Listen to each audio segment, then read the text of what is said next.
خداوند یسوع مسیح کے نام سے السلام علیکم پیارے بھائی اور بہن، آپ لوگوں کو یاد ہوگا کہ گئے وقت ہم متی کی انجیل باب 16 شروع کرے اور آیت 1 سے 16 تک غور کرے تھے۔ اب ہم کلام میں آگے بڑھیں گے اور پڑھیں گے متی کی انجیل باب 16 اور اس کی آیت 17۔ لکھا ہوا ہے، یسوع نے جواب میں اس سے کہا کہ مبارک ہے تو شمعون بر یونا، کیونکہ یہ بات گوشت اور خون نے نہیں بلکہ میرے باپ نے جو آسمان پر ہے تجھ پر ظاہر کی ہے۔ پیارے بھائی اور بہن، صرف خدا کی پاک روح مسیح کو آدمی پہ ظاہر کرتی ہے۔ کوئی آدمی آج یسوع مسیح کو خداوند بلا سکتا بولے تو صرف پاک روح کے ذریعے سے۔ صرف خدا کی روح مسیح کے پاس سے لے کے ہم پہ ظاہر کرتی ہے۔ مسیح بولتے ہیں یہ بات گوشت اور خون نے نہیں۔ اب ہم آیت 18 پڑھیں گے۔ مسیح بولتے ہیں، اور میں بھی تجھ سے کہتا ہوں کہ تو پترس ہے اور میں اس پتھر پر اپنی کلیسیا بناؤں گا اور عالمی ارواح کے دروازے اس پر غالب نہ آئیں گے۔ اب ہم یہ آیت پہ خاص طور سے غور کریں گے۔ کون سے پتھر پہ مسیح اپنی کلیسیا بنائے ہیں؟ تھوڑے لوگوں کا یہ خیال ہے کہ انہوں پترس رسول پہ اپنی کلیسیا بنائے، مگر ہم کو معلوم ہونا چاہیے کہ کلیسیا پترس رسول پہ نہیں بنی ہے۔ اور تھوڑے لوگوں کا یہ خیال ہے کہ پترس رسول جو اقرار کرے کہ تو زندہ خدا کا بیٹا مسیح ہے، اس پہ کلیسیا بنی، مگر یہ بھی غلط ہے۔ تو اب سوال یہ پیدا ہوتا ہے کہ پتھر کون ہیں؟ میرے دوست، پتھر یسوع مسیح ہیں۔ کلیسیا جو ہے مسیح پہ بنی ہوئی ہے۔ یہ بات کو پترس رسول اپنے خط میں بتائے ہیں۔ اگر ہم پترس کا پہلا عام خط باب 2 میں دیکھیں گے تو انہوں یسوع مسیح کی طرف اشارہ کرتے ہوئے بولتے ہیں، چنانچہ کتاب مقدس میں آیا ہے کہ دیکھو میں سیون میں کونے کے سرے کا چنا ہوا اور قیمتی پتھر رکھتا ہوں۔ باب 2 آیت 5 میں دیکھیں گے تو انہوں بولتے ہیں، تم بھی زندہ پتھروں کی طرح روحانی گھر بنتے جاتے ہو تاکہ کاہنوں کا مقدس فرقہ بن کر ایسی روحانی قربانیاں چڑھاؤ جو یسوع مسیح کے وسیلے سے خدا کے نزدیک مقبول ہوتے ہیں۔ تو کلیسیا جو ہے یسوع مسیح پہ بنی ہے۔ انہوں کلیسیا کے بنیاد ہیں۔ اور اگر ہم کرنتیوں کے نام پولس رسول کا پہلا خط باب 3 اور آیت 11 دیکھیں گے تو لکھا ہوا ہے، کیونکہ سوائے اس نیو کے جو پڑی ہوئی ہے اور وہ یسوع مسیح ہے، کوئی شخص دوسری نہیں رکھ سکتا۔ تو میرے بھائی اور بہن، یسوع مسیح پتھر ہیں اور انہوں بولتے ہیں اس پتھر پر اپنی کلیسیا بناؤں گا۔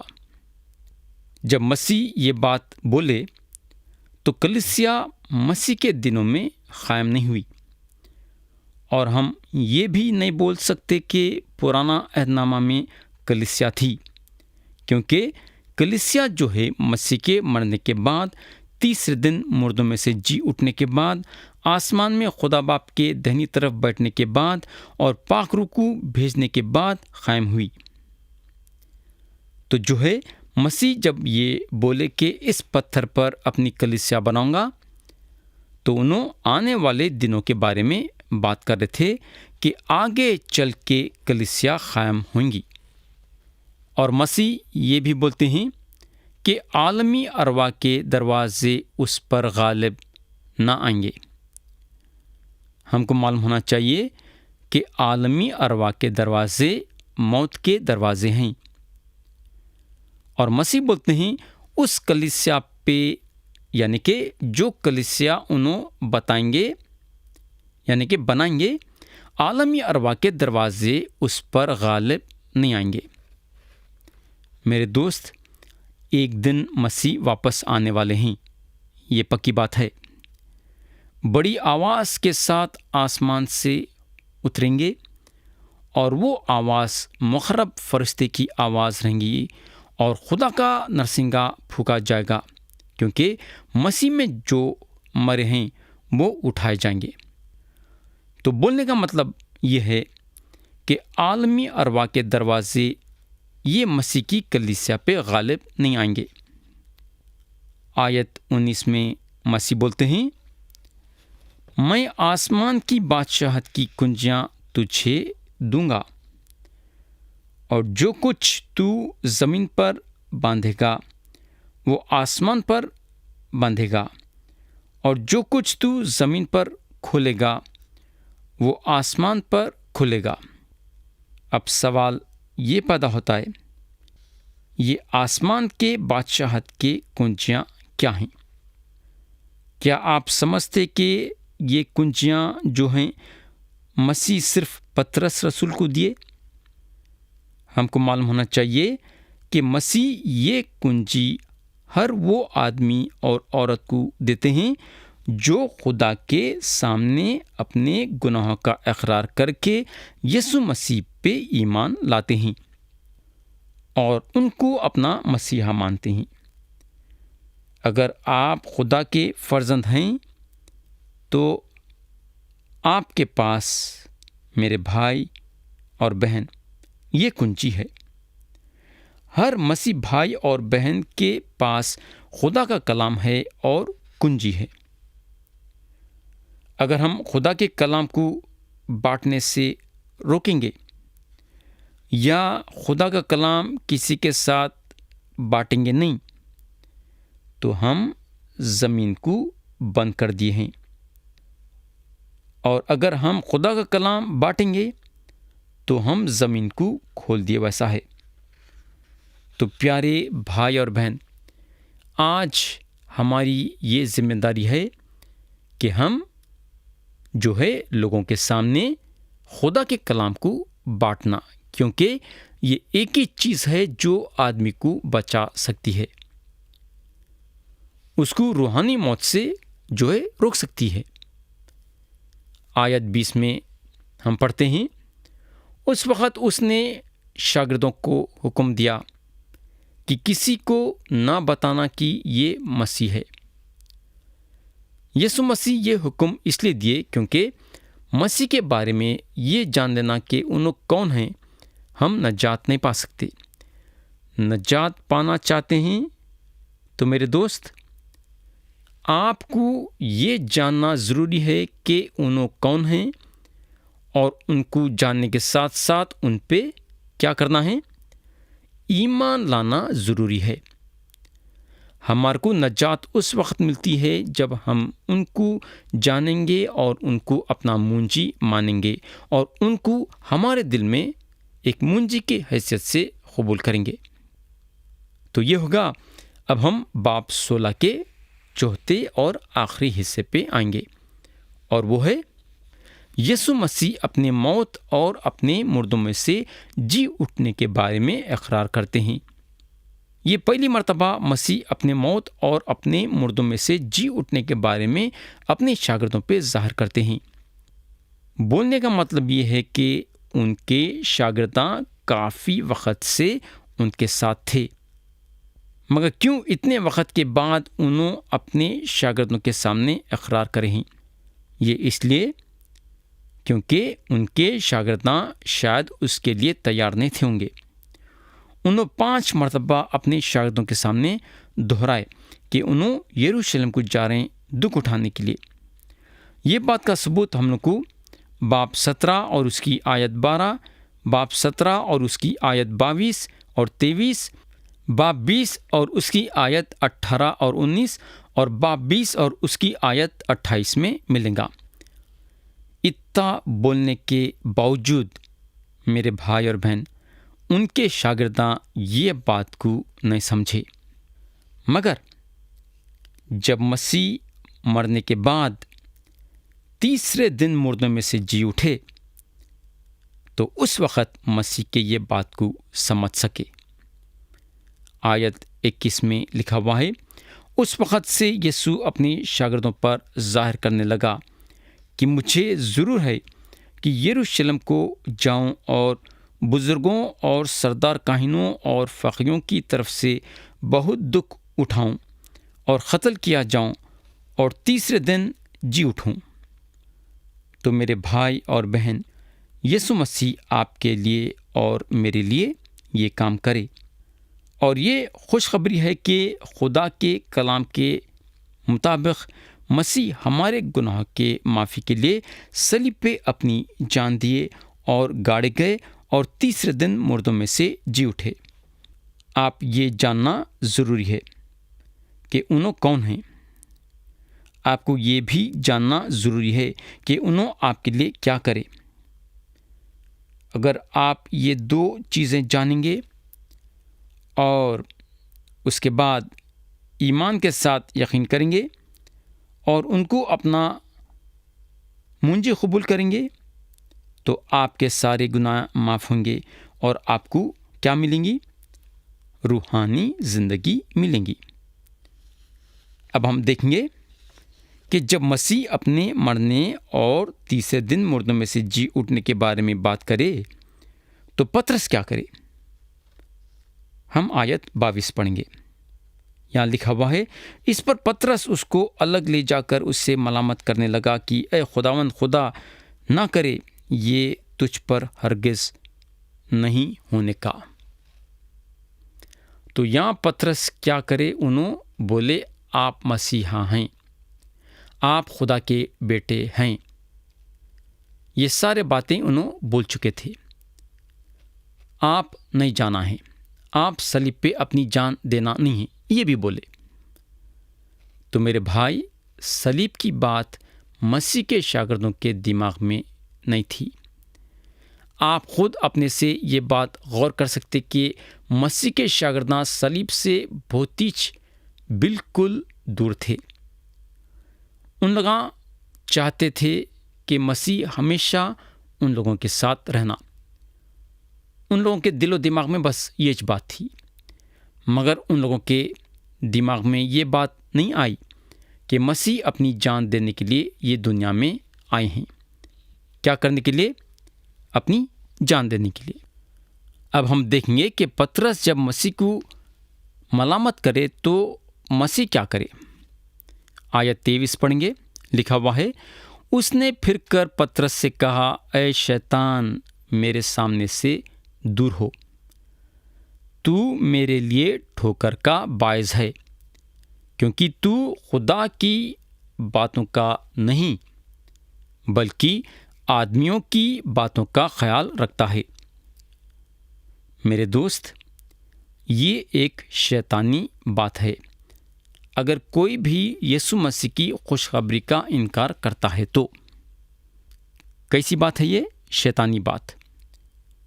خوشخبری یہ ہے کہ یسوع مسیح ہر ایک انسان کے گناہوں کے لیے صلیب پہ اپنی جان دیے اور گاڑے گئے اور تیسرے دن مردوں میں سے جی اٹھے۔ اگر کوئی بھی آدمی یہ بات کا انکار کرتا ہے تو وہ شیطان کے طرف سے ہے۔ مسیح کی موت اور ان کا تیسرے دن مردوں میں سے جی اٹھنا ہمارے گناہوں کے معافی کے لیے ہے۔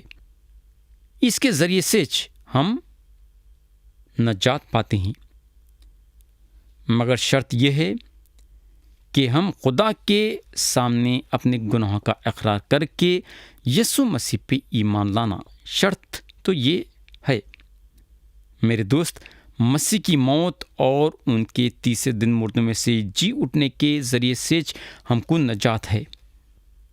پطرس رسول اپنے خط میں لکھتے ہیں، وہ آپ ہمارے گناہوں کو اپنے بدن پر لیے ہوئے صلیب پر چڑھ گیا تاکہ ہم گناہوں کے اعتبار سے مر کر رازبازی کے اعتبار سے جئیں اور اسی کے مار کھانے سے تم نے شفا پائی۔ تو دوست، ایک زمانہ تھا کہ انہوں مسیح کا انکار کرے۔ کون؟ پطرس۔ مگر یہ آیت کے ذریعے سے آپ دیکھ سکتے کہ ان کے زندگی میں کتنا بدلاؤ آیا۔ ہمارے خداوند جو ہیں پطرس کو بولنے لگے، اے شیطان میرے سامنے سے دور ہو۔ میرے دوست، آپ سوچ سکتے کہ یہاں پطرس جو خدا کے روح کے ذریعے سے مسیح کو یہ بولے کہ تو زندہ خدا کا بیٹا مسیح ہے، مگر تھوڑی سی دیر میں انہوں شیطان کو موقع دیے ان کو دھوکہ دینے کے لیے۔ آیت 24 پڑھیں گے۔ اس وقت یسوع نے اپنے شاگردوں سے کہا کہ اگر کوئی میرے پیچھے آنا چاہے تو اپنی خودی سے انکار کرے اور اپنی صلیب اٹھائے اور میرے پیچھے ہو لے۔ اس کا مطلب یہ ہے کہ ہم اپنی خود غرضی کو بازو رکھ کے، اپنے میں پنے کو بازو رکھ کے مسیح کو اپنے سامنے رکھنا۔ بولنے کا مطلب یہ ہے کہ ایک بار یسوع مسیح پہ ایمان لانے کے بعد ہمارے زندگی میں ہماری مرضی نہیں چلنا بلکہ مسیح کی مرضی چلنا چاہیے۔ اپنے آپ کا انکار کرنے کا مطلب یہ ہے کہ ہمارے زندگی کے ہر ایک قدم پہ مسیح کی مرضی کو ہمارے سامنے رکھنا۔ مسیح جو ہیں ہم سے یہ چاہتے ہیں کہ ہم اپنے آپ کا انکار کرنا۔ مسیح آگے یہ بولتے ہیں کہ اور اپنی صلیب اٹھائے اور میرے پیچھے ہو لے۔ بولنے کا مطلب یہ ہے کہ مسیح یہاں ہم کو یہ نہیں بول رہے کہ ہم ان کی صلیب اٹھانا، بلکہ انہوں صاف صاف ہم کو یہاں یہ بول رہے ہیں کہ ہم اپنی صلیب اٹھانا، یعنی کہ آپ کی صلیب اور میں میری صلیب۔ تو آپ کے لیے بھی صلیب ہے اور میرے لیے بھی صلیب ہے، یعنی اگر ہم ان کے پیچھے چلنا چاہتے ہیں تو۔ اب ہم آیت 25 سے آیت 28 پڑھیں گے، جو کہ یہ باب کی آخری آیتیں ہیں۔ کیونکہ جو کوئی اپنی جان بچانی چاہے وہ اسے کھوئے گا، اور جو کوئی میرے واسطے اپنی جان کھوئے گا وہ اسے پائے گا۔ اور اگر آدمی ساری دنیا حاصل کرے اور اپنی جان کا نقصان اٹھائے تو اسے کیا فائدہ ہوگا؟ یا آدمی اپنی جان کے بدلے کیا دے گا؟ کیونکہ ابن آدم اپنے باپ کے جلال میں اپنے فرشتوں کے ساتھ آئے گا، اس وقت ہر ایک کو اس کے کاموں کے موافق بدلہ دے گا۔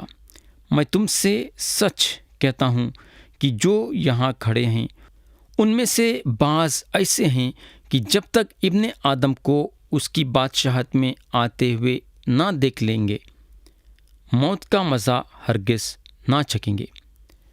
پیارے بھائی اور بہن، اب سوال یہ پیدا ہوتا ہے کہ آج کے آیتوں کے ذریعے سے ہم کیا کیا باتیں سیکھتے ہیں۔ پہلی بات ہم یہاں یہ سیکھتے ہیں کہ ہم کو خدا کی بادشاہت کی خدمت گزاری دینے والے مسیح ہیں۔ جب مسیح اپنے شاگردوں کو پوچھنے کو لگے کہ تم لوگ میرے بارے میں کیا بولنا چاہیں گے، تو یہ سوال کا جواب دینے والے جو ہیں پطرس تھے۔ انہوں مسیح کو بولنے کو لگے کہ آپ زندہ خدا کے بیٹے ہیں۔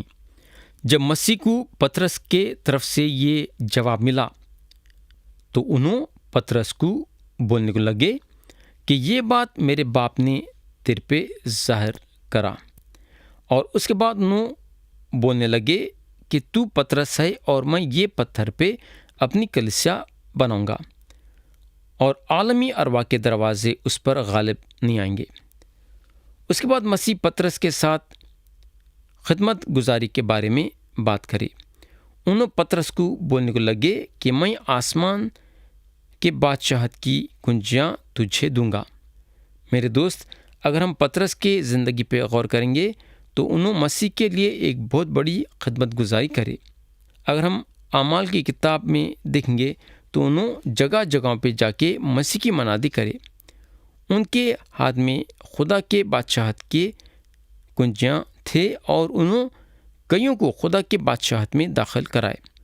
کنجیاں ان کے ساتھ میں تھے اور یہ خدمت گزاری کے کنجیاں ان کو مسیح کی طرف سے ملے۔ پیارے بھائی اور بہن، اگر آپ مسیح پہ ایمان لائیں گے تو آپ کے گناہ معاف ہونے کے ساتھ ساتھ آپ کو خدا کے طرف سے خدمت گزاری بھی دی جائیں گی۔ میں سمجھتا ہوں کہ اس سے اچھی بات کیا ہو سکتی ہے کہ آپ خدا کے خدمت گزار بنے ہیں۔ یہ ہوگا۔ اب دوسری بات ہم یہاں یہ سیکھتے ہیں کہ اگر ہم مسیح کے ساتھ ساتھ چلیں گے تو انہوں اپنے ارادوں کو ہم پہ ظاہر کریں گے۔ اگر ہم شاگردوں کے زندگی پہ غور کریں گے تو ان لوگ ہمیشہ مسیح کے ساتھ ساتھ رہتے تھے۔ یہ پکی بات ہے کہ مسیح فوراً سے اپنے ارادے کو ان کے شاگردوں پہ نہیں ظاہر کرے، مگر صلیب پہ جانے کے تھوڑے دن پہلے انہوں اپنا ارادہ ان لوگوں پہ ظاہر کرے۔ ان کا ارادہ یہ تھا کہ انہوں سارے دنیا کے گناہوں کے معافی کے لیے صلیب پہ اپنی جان دیں گے اور تیسرے دن مردوں میں سے جی اٹھیں گے۔ پیارے بھائی اور بہن، اب سوال یہ پیدا ہوتا ہے کہ ہم مسیح کے ساتھ ساتھ کیسا رہ سکتے ہیں کہ ہم ان کے ارادوں کو جانیں۔ مسیح کے ساتھ ساتھ رہنے کا مطلب یہ ہے کہ ہم ان کے کلام کو ہمیشہ پڑھتے رہنا۔ خدا کے ارادے اور خدا کی مرضی ہم اس کے کلام کے ذریعے سے جان سکتے ہیں۔ یہ ہوگا۔ اب تیسری بات ہم یہاں یہ سیکھتے ہیں کہ دولت کے ذریعے سے ہم نجات نہیں پا سکتے۔ اگر ہم آیت 26 میں دیکھیں گے تو لکھا ہوا ہے، اور اگر آدمی ساری دنیا حاصل کرے اور اپنی جان کا نقصان اٹھائے تو اسے کیا فائدہ ہوگا، یا آدمی اپنی جان کے بدلے کیا دے گا؟ تو مسیح یہاں ہم کو صاف صاف ظاہر کر دیے ہیں کہ ہماری دولت کام آنے والی نہیں۔ ہم جب مر کے جائیں گے تو خدا کے پاس ہم ہماری دولت لے کے نہیں جائیں گے، یا پیسہ لے کے نہیں جائیں گے، یا شہرت لے کے نہیں جائیں گے۔ مسیح کا بولنے کا مطلب یہ ہے کہ ہم پہلے اپنے نجات کے بارے میں سوچنا، ہم یہ دیکھنا کہ ہم جب مریں گے تو کیا ہم خدا کے ساتھ جنت میں رہیں گے کیا؟ خدا سے بڑھ کے دولت اور کیا ہو سکتی؟ آپ کے پاس دولت رہیں گی اور میرے پاس خدا ہے، تو کون دولت مند ہے؟ آپ سوچ کے دیکھ لو یہ بات۔ آدمی کے آنکھ بند ہیں، آدمی دولت کو خدا سے زیادہ مانتا ہے، مگر سچائی یہ ہے کہ آدمی ساری دنیا بھی حاصل کر لیتا ہے تو بھی صفر ہے انہیں۔ آدمی کو اپنی رخ بدلنا ضروری ہے، اپنی نظر دولت سے ہٹا کے خدا پہ لانا ضروری ہے، کیونکہ دولت ہم کو نجات نہیں دیتی، نہ دے سکتی، بلکہ خدا ہم کو نجات دیتا ہے۔ تو پیارے بھائی اور بہن، آپ اپنی نظر کس پہ کرنا چاہیں گے، دولت پہ یا پھر خدا پہ؟ تو یہاں میں کلام کو ختم کرنا چاہوں گا یہ دعا کے ساتھ کہ خدا ہم سب کو آج کے کلام کے ذریعے سے برکت دے۔ یسوع مسیح کے پیارے اور بلند نام میں آمین۔